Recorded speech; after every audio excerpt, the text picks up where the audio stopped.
Hi అండి, welcome to my channel Krishna's world. ఈరోజు నేను ఈ వీడియోలో గుళ్ళో ప్రసాదంలా చేసే కట్టె పొంగల్ని ఎలా ప్రిపేర్ చేసుకోవాలో చూపిస్తున్నాను. ముందుగా స్టవ్ ఆన్ చేసుకుని ఒక ప్యాన్ పెట్టుకోవాలి. ప్యాన్ వేడైన తర్వాత ఒక గ్లాస్తో పెసరపప్పును తీసుకుని లైట్ గోల్డెన్ కలర్ వచ్చేంత వరకు ఫ్రై చేసుకోవాలి. స్టవ్ని సిమ్లోనే పెట్టుకుని ఫ్రై చేసుకోవాలి. ఇది గోల్డెన్ కలర్ వచ్చిన తర్వాత స్టవ్ ఆఫ్ చేసుకుని పక్కన పెట్టుకోవాలి.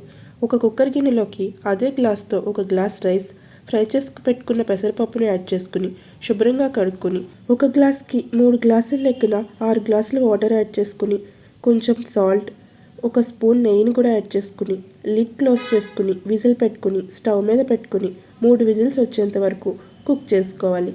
3 విజిల్స్ వచ్చిన తర్వాత స్టవ్ ఆఫ్ చేసుకుని ప్రెజర్ పోయేంత వరకు పక్కన పెట్టుకోవాలి.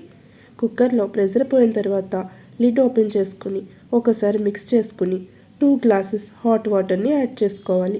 బియ్యం కొత్తవైనట్లయితే అవే వాటర్ సరిపోతాయి. కన్సిస్టెన్సీని బట్టి వాటర్ యాడ్ చేసుకోవాలి. ఇది ఒక 5 మినిట్స్ ఉడికిన తర్వాత దీన్ని పక్కన పెట్టుకోవాలి. తర్వాత అదే స్టవ్ మీద ప్యాన్ పెట్టుకుని దానిలోనికి 2 to 3 టేబుల్ స్పూన్ నెయ్యిని యాడ్ చేసుకోవాలి.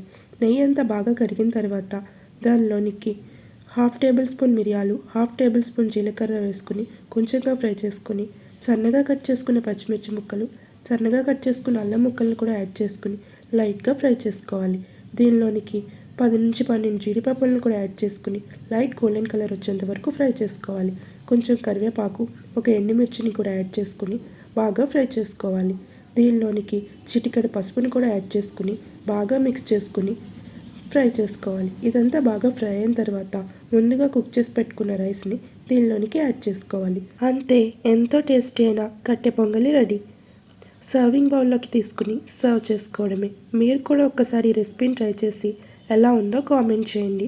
మరిన్ని రెసిపీస్ కోసం నా ఛానల్ని సబ్స్క్రైబ్ చేసుకోండి. Thank you for watching.